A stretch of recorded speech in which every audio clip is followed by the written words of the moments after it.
దేవుని వాక్యంలో మనం చూస్తే 92వ కీర్తనలో మొదటి వచనం నుండి చూస్తే, యెహోవాను స్తుతించుట మంచిది, మహోన్నతుడా నీ నామమును కీర్తించుట మంచిది. ఉదయమున నీ కృపను, ప్రతి రాత్రి నీ విశ్వాస్యతను 10 తంతుల స్వరమండలములతోనూ గంభీర ధ్వనిగల సితారతోనూ ప్రచురించుట మంచిది. ఈ కీర్తన విశ్రాంతి దినమునకు తగిన కీర్తన అని పైన రాశారు. 92లో ఆ పైన రాశారు. ఇది ఆరాధనకు తగిన కీర్తన, ప్రభు దినానికి సరిపడినటువంటి తగిన కీర్తన అని మనం గమనిస్తాం కదా. అది ఏంటంటుందంటే యెహోవాను స్తుతించుట మంచిది అంట. 10 తంతుల స్వరమండలముతోను గంభీర ధ్వని గల సితారతోను ప్రచురించుట మంచిది. ఏం ప్రచురించాలంట? నీ కృపను, నీ విశ్వాస్యత, దేవుని విశ్వాస్యత ప్రచురించుట మంచిదంట. దేవుని కృప ప్రచురించడం మంచిదంట. ఎంతమంది ప్రచురించినారు? మరి ప్రచురించడం అంటే ఏంటిది? లోపల ఉన్న దాన్ని బయటికి తీసుకురావడం ప్రచురం. కృప ప్రచురించబడాలా? నా ఇంటి దీపం యేసు కృపలో వెలుగని దేవా,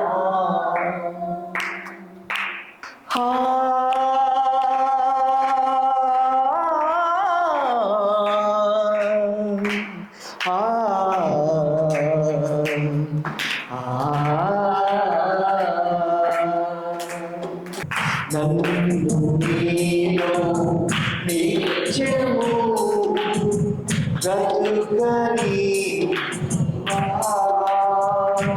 నా ఇంటి దీపం యేసు కృపలో వెలుగని దేవా,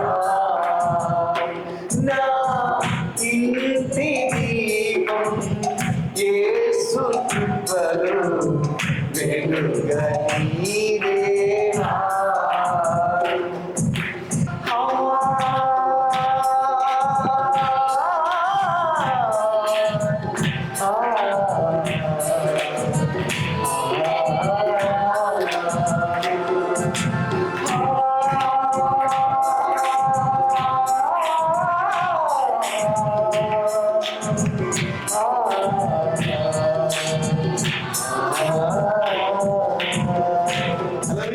ఏమంట ఆ పాట? నేను అనుకున్నాను యేసు కృపలో అనే వాడుతున్నారు ఎందుకే? నీ కృపలో అని వాడచ్చు కదా. నా ఇంటి దీపం నీదు కృపలో వెలుగని దేవా అని రాస్తే ఏమి యేసు కృపలోనే అనేక కుటుంబాలు వెలుగుతున్నాయి. యేసు కృపలో అనేక జీవితాలు వెలుగుతున్నాయి. అవునండి, అది సుధాకరణ పొందిన కృప, అది యేసు కృప పరిచర్యలోవి. అందులో అసంఖ్యాకమైన ప్రజలు నేడు రక్షించబడి కొత్త జీవితాలతో శిఖరాగ్రం చేస్తున్నారు. ఎస్, సుధాకరణ కృప ప్రచురించబడితే లక్షల ఆత్మలు వేరు పొందుతున్నాయి. నీ దేవుని కృప ప్రచురించబడితే ఎన్నో బతుకులు ఊపిరి పోసుకుంటాయి, ఎన్నో ఆత్మహత్యలు ఆగిపోతాయి, ఎన్నో అధైర్యాలు పోతాయి, ఎన్నో జడియాలు వెళ్ళిపోతాయి. సాతాను చీకటి అంతటిని కూడా ఈ స్తుతి శోభస్కరమై అది చీల్చుకుంటూ బ్రతుకుని ప్రసరింపజేస్తుంది. అందుకే దేవుని బిడ్డలాగా మీరేం చేయాలా? కృపను ప్రచురం చేయాలా? నాకు తెలిసిన ఒక సహోదరి, చాలా ఆకర్షణీయమైన సహోదరి, ఒకరోజు ఒక పాటలో చూశాను. ఆ పాటలు అనిపించింది, ఏంటబ్బా సహోదరి ఇంత ప్రత్యేకంగా ఉంది. ఆ తర్వాత ఏం పేరు అని చెప్పేసి నేను ఆ ఫోటోని స్క్రీన్ షాట్ తీసి ఆ గూగుల్లో సెర్చ్ చేస్తే ఆ అను అని చెప్పి వచ్చింది. అను శామ్యూల్. ఈమె భర్త పేరు ఆయన శామ్. ఏం జరిగిందంటే ఈ తల్లి ఒక పాట పాడుతుంది.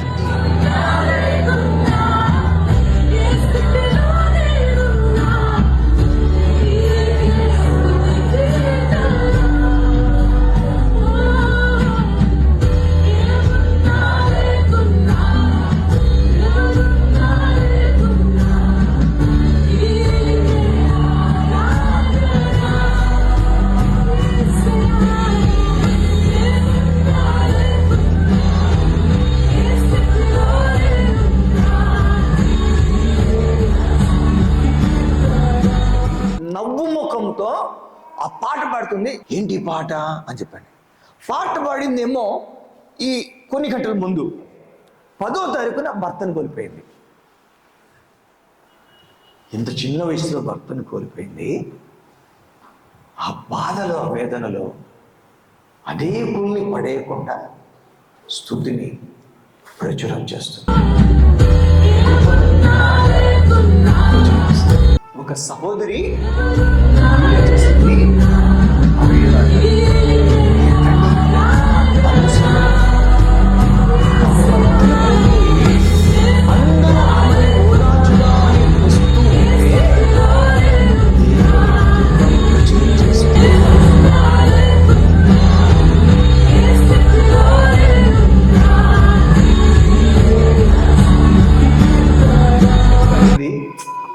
సో గ్రేట్ అంట.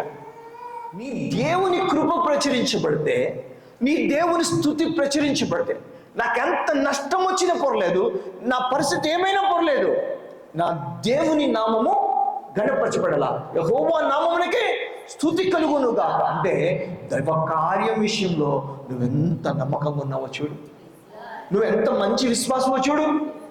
నువ్వు స్తుతి చేస్తూ ఉంటే నువ్వు మంచి విశ్వాసి అని అర్థం. నువ్వు ఆరాధన చేస్తూ ఉంటే మంచి విశ్వాసం అర్థం. కృప ప్రచురం చేస్తే ఆ కృప ఎంతమంది జీవితాలను ఆకట్టుకుంటుంది. సెల్యూట్ చేయాలని విషయం నన్ను సమలక్క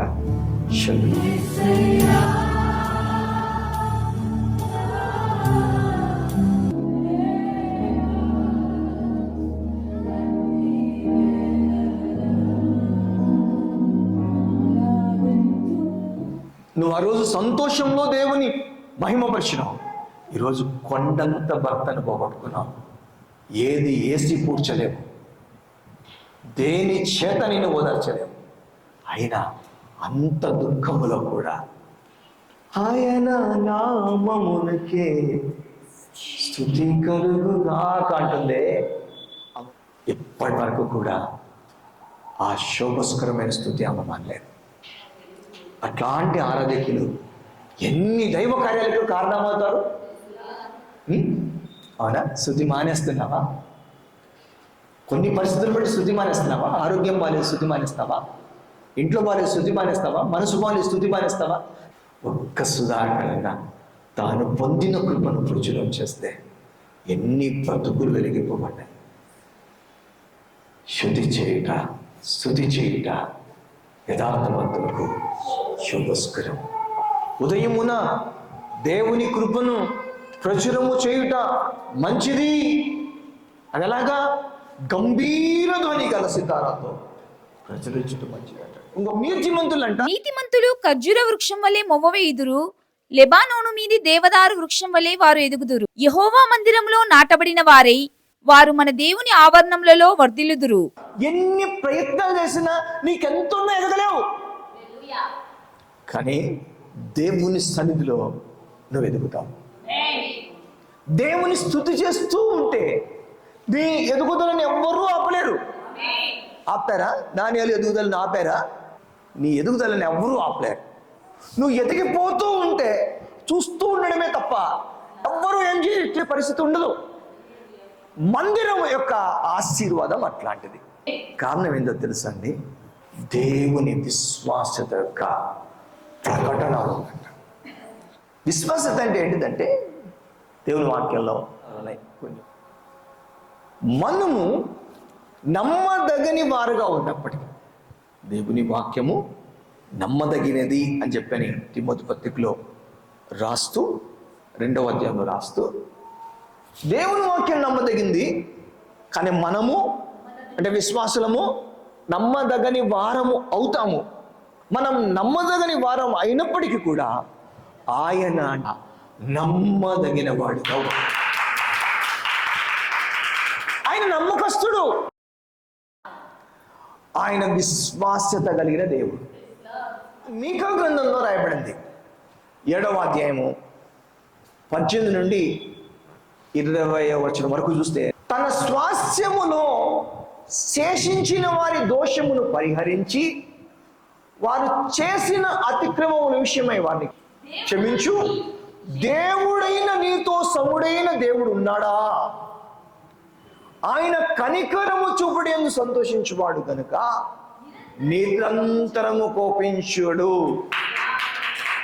ఆయన మరలా మన యందు జాలిపడును, మన దోషములను అణిచివేయును. వారి పాపములన్నిటినీ సముద్రపు అగాధములలో నీవు పడవేతువు. పూర్వకాలమున నీవు మా పితరులైన అబ్రహాము యాకోబులకు ప్రమాణము చేసిన సత్యమును కనికరమును నీవు అనుగ్రహించు. ఇక అంటున్న మాట చూస్తే 20 వచ్చేలో మాట చూస్తే, మునుపు ఉన్నటువంటి ప్రమాణాలన్నిటినీ, ఈ ప్రమాణాలన్నీ కూడా మనకు చూపుటలో ఆయన విశ్వాసత గల దేవుడు.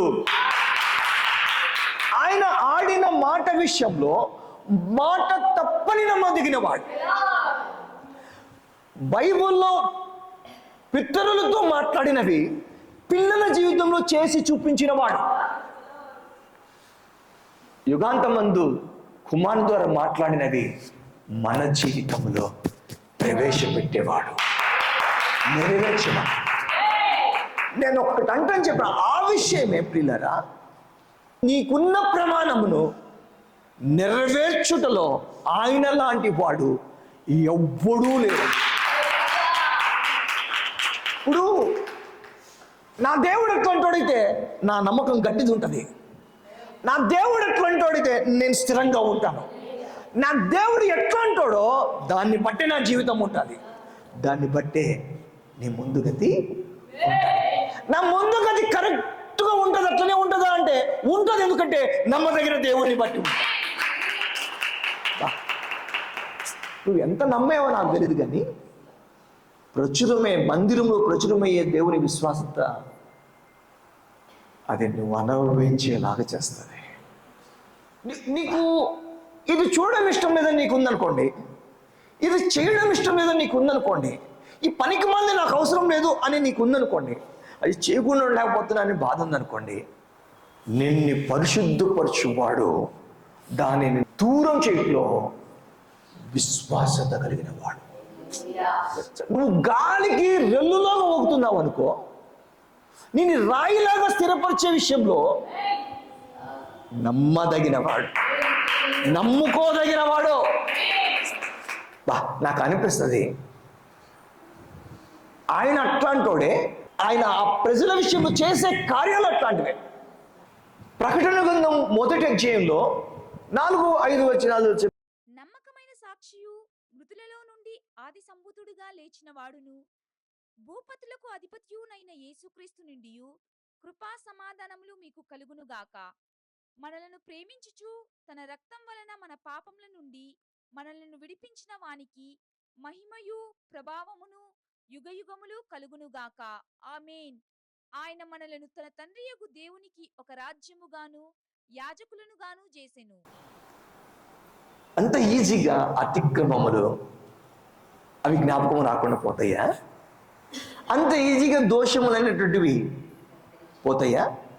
నీళ్ళల్లో మునిగి తేలి వచ్చేస్తే పోతాయా? బలిపడిన నీ దోషంకు ఏదో ఒక పుస్తకంలో ఏదో చేసేస్తే ఉన్నది ఏదో చేసేస్తే పోతుందా? దోషాలు పాపాలు అంత ఈజీగా వదిలిపెడతాయా? మనుషుల్ని పనికి మాలలుగా చూపించే పాపాలు కాదు, మనుషుల్ని నాశనం చేస్తుంది పాపాలు కాదు. అయితే ఏమంటున్నాడంటే, నిన్ని అలా పరిశుద్ధపరచడం కొరకు, నిన్ని అలా బలపరచడం కొరకు ఆ కొరడాలతో అలా కొడుతుంటే ఆ యొక్క శరీరము ముక్కలుగా కింద పడుతుందట.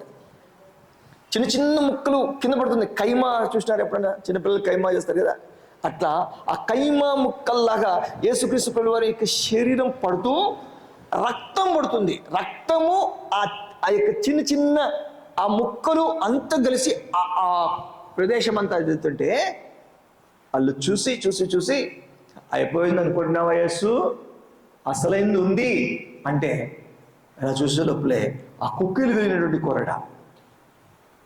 ఎంతసేపు నిలబడ్డావు, ఇంత రక్తం ఇంత గారింది, ఏమో చాలా ఎక్కువనే సాహసమే చేసావు, ఇంకా పోనీలే నిన్ను చూసి జాలిపడి మానేద్దామంటే ఇంకా రెడీగా ఉన్నావు, ఇంకా శ్రమ పడడానికి రెడీగా ఉన్నావు. నిన్ను చూస్తుంటే నీకు ఇంకా ఓపిక ఉంది కాబట్టి ఇంకా కొన్ని దెబ్బలు కొట్టాలని ఉంది అని ఎట్లా తలెత్తుతావు, నువ్వు ఎట్లా ముందుకొస్తావు, నీకు ఎంత దిమాకో. రే తీసుకోండిరా, కొట్టండిరా అని చెప్పంటే ఆ కుక్కిలు లేని కొరడ తీసుకున్నారట. అప్పుడు ఆయన ఏం చేస్తారు తెలుసండి, ఆ రెండు చేతులు ఇట్లా బిగించి ఇట్లా పడిపోయినట్టు ఇలా లేచి నిలబడి ఆ శిక్షకు సిద్ధపడ్డాడు చందమ్మ.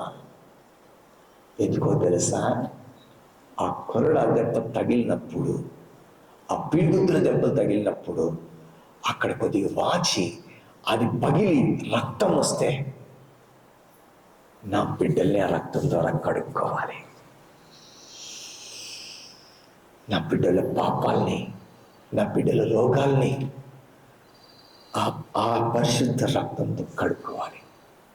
ఆ రక్తం రావాలి కాబట్టి ఆ బంగారు తండ్రి ఆ శిక్షకి సిద్ధపడి కొట్టుకుండా ఎంత పడతారు.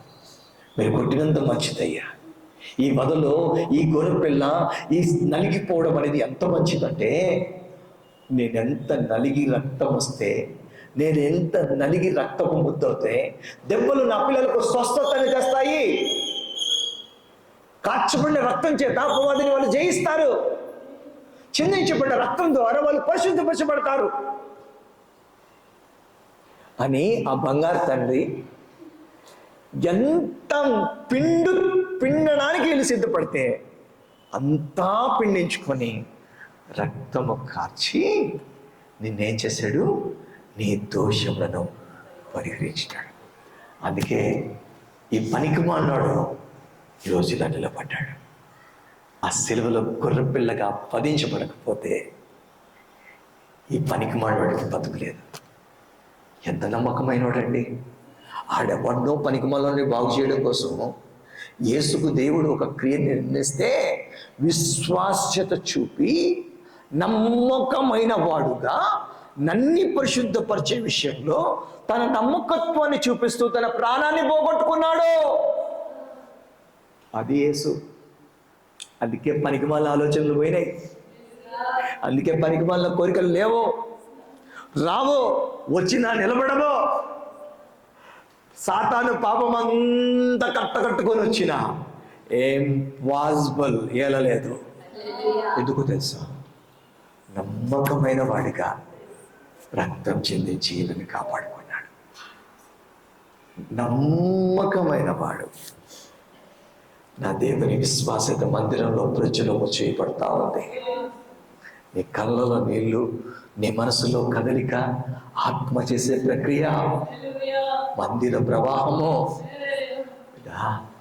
ఆయన ఎంత విశ్వాసత కలిగిన వాడు తెలుసా, ఎంత విశ్వాసత కలిగిన వాడు. ఎంత చూద్దాం ఆలోచన చూస్తే, మనల్ని ప్రేమించుచు తన రక్తం వల్ల మన పాపముల నుండి మనల్ని విడిపించువానికి మహిమయు ప్రభావము యుగ యుగములు కలుగునుగాక. ఆమేన్. ఆయన దేవునికి రాజ్యముగా మార్చేశాడు, యాజకులుగా మార్చేశాడు. బా కదా, దేవుని స్తోత్రంగా ఉన్నాక.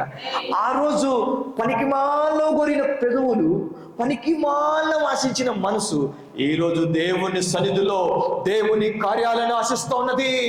ఈ రోజు పాపం నుంచి అనేకులు బయటికి రావాలని కళ్ళు విలిపిస్తూ ఉన్నాయి. ఈ రోజు దేవుని వైపున నిలబడి దేవునికి అనేకుల్ని యేసు రక్తం ద్వారా కొని యాజకులుగా చేయాలన్న తపన వస్తున్నది. ఈరోజు ఒక ఉన్నతమైనటువంటి భాగ్యవంతమైనటువంటి దేవుని కొరకు నిలబడేటువంటి ఒక కృపలో ఎలా నిలబడ్డామంటే నమ్మకమైన వాడిని బట్టి నిలబడ్డాం. ఆయన విశ్వాసతే ఏడ నుంచి, ఏ కోరికల నుంచి, ఏ జీవితం నుంచి, ఏ అపవాది కాళ్ళ దగ్గర పడినటువంటి, లోకం కాళ్ళ దగ్గర పడినటువంటి జీవితంలో నుంచి దేవుని సన్నిధిలో అతి పరిశుద్ధ స్థలములో నిలబడేలాగా చేసింది. ఎంత నమ్మకమైన వాడమ్మా. 10 జీవితాలు పొందుకో, 100 జన్మలు ఎత్తుకో, ఒక్కడిని చూపించు. ఎవడని ఎట్లాంటి ఒకడు ఉన్నాడా చూపించు. ఇట్లాంటి దేవుడు ఉన్నాడో చూపించు. ఇట్లాంటి వాడు ఉన్నాడో చూపించు. నువ్వు అతిగా ప్రేమించే పిల్లల్లో కానీ, నువ్వు చేసుకున్న భర్తలో కానీ, ఒకవేళ నీకు నెలవైనటువంటి స్నేహితుల్లో కానీ, నీకు నెలవైనటువంటి వాళ్ళలో కానీ, నీ బంధువుల్లో కానీ ఒక్కరిని చూపించు. ఇట్లాంటి విశ్వాసత కలిగిన వాళ్ళు ఎవరైనా ఉన్నారా? ఇట్లాంటి విశ్వాసత కలిగిన దేవుణ్ణి కలిగి ఉంటే నువ్వెంత నిశ్చంతగా ఉండొచ్చు, నువ్వు ఎంత స్థిరంగా ఉండొచ్చు. ఆయన విశ్వాసతే నీ స్థితిగతులు మారుస్తుంది. ఆయన విశ్వాసతే, ఆయన నమ్మదగిన స్థితే నీకు ఆశ కలిగిస్తుంది. విలాప గ్రంథంలో ఇక అయిపోయింది, మాకు ఆశలు లేవు, ఇంకా మా పరిస్థితి అయిపోయింది అని అనుకుంటూ ఉన్నాడు. అక్కడ ఇంకా ఆశ లేదనుకున్నాడు. అంటే ఆశ లేదంటే ఇంకా చెప్పాను కదా, పోయినసారి చెప్పాను కదా, ఆశనే జీవము, ఆశనే ఒక నిప్పురవ్వ లాంటిది, నిరీక్షనే నిప్పురవ్వ లాంటిది.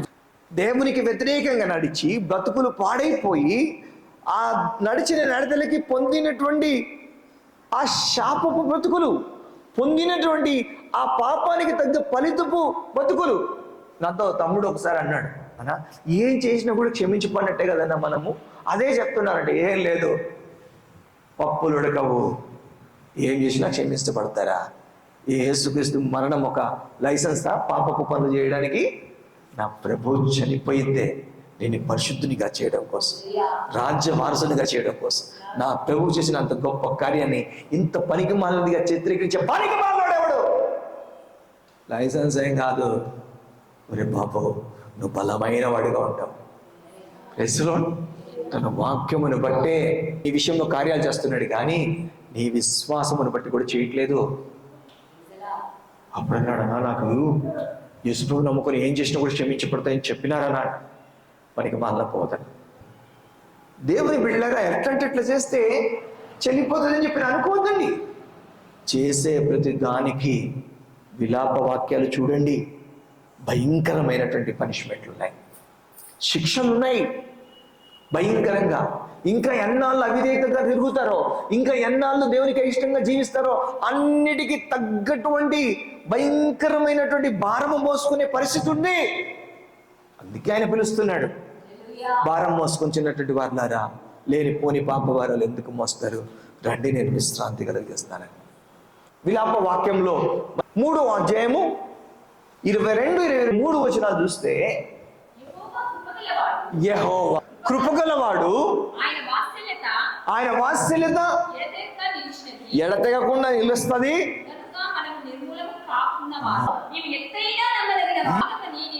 చాలు. ఇలాగ మా పరిస్థితుల్లో అంత ఉన్నతమైన మందిరం ఇచ్చి, అన్ని వాగ్దానాలు ఇచ్చి, అంత మంచి జీవితం ఇచ్చినప్పటికీ కూడా మేము ఆయనకి నమ్మదగిన వారుగా ఉండకుండా ఇలాంటి స్థితిలో ఉన్నాము. మేమున్నది నమ్మదగని స్థితిని బట్టి ఇలా ఉన్నాము. అయితే మాకు ముందు గతి ఉంది. అది దేన్ని బట్టో తెలుసా? ఆయన నమ్మదగిన వాడు. మీకు ఇది ఎలా ఉందో నాకు తెలుసు, కానీ అలాంటి వాడికి ఇది ఎలా ఉంటుందంటే, అబ్బా, ఎండిన నేలలో, నెరలుడిచిన నేలలో విస్తారమైన జలం, చేసుకున్న దానికి చేసుకున్నంత అనుభవిస్తున్నావా? ఆయన నమ్మదగిన వాడు.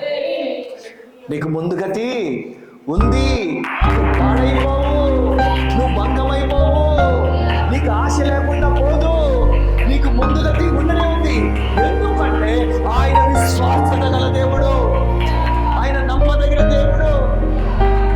మనుషులు ప్రేమను తీసేసుకుంటారు. అతనుడా ఎంత ప్రేమించే చెల్లి వదిలేస్తుంది, ఎంత ప్రేమించే భార్య అయినా దమ్మగా పడతారు, ఎంత ప్రేమించే తల్లిదండ్రులైనా అరే చేయండి అనుకుంటారు. కానీ ఎవరి ప్రేమ నీ విషయంలో పడిపోయినా, దేవుని ప్రేమ, ఆయన వాత్సల్యత నీ విషయంలో పడిపోదు. అది నిలిచే ఆయన నమ్మదగిన వాడు. అంటే ఈరోజు నువ్వేదో చేసి నీకేదో వచ్చి నువ్వేదో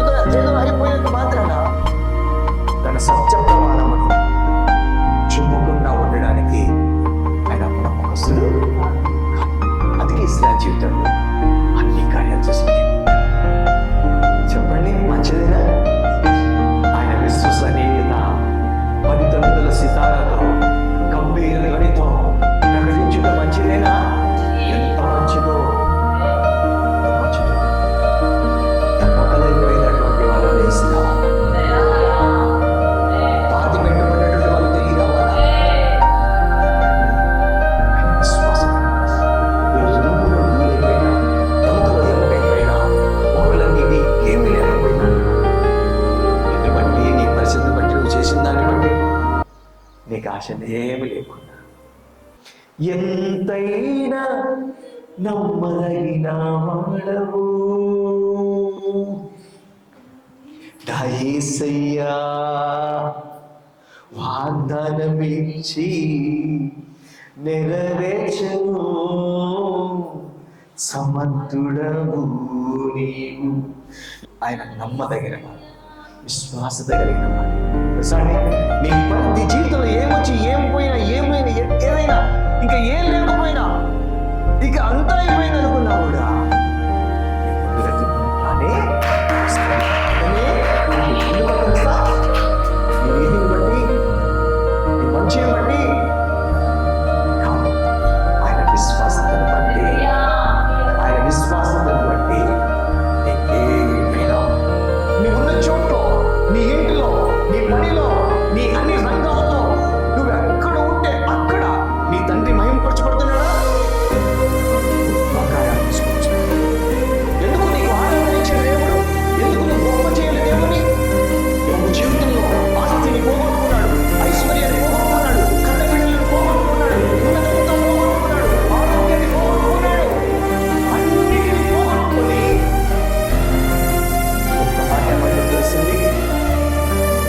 యెహోవా ఇచ్చేడు, యెహోవా తీసుకున్నాడు, ఆయన నామమునకే స్తుతి కలుగును గాక. చూశారా? గొప్ప చేసే దేవుడు అన్ని పోయిన ఆరాధన మానని మొదటి దాని ఫలితం ఏం జరిగిందో తెలుసా అండి?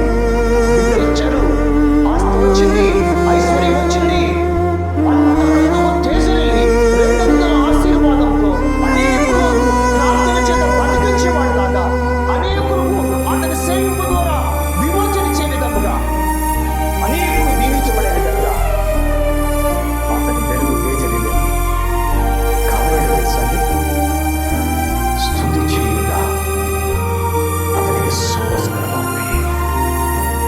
దేవుని విశ్వాస్యత ప్రచురించుట అతని బతుకులో వెలుగుని చూపించింది. అందుకు నువ్వు ఆరాధికుడిగా ఉన్నావు. ఎందుకు నువ్వు దేవుని మహిమపరిచేటువంటి బిడ్డగా ఉండాలి? ఒక్క నిమిషం పరిశీలన చేసుకోండి.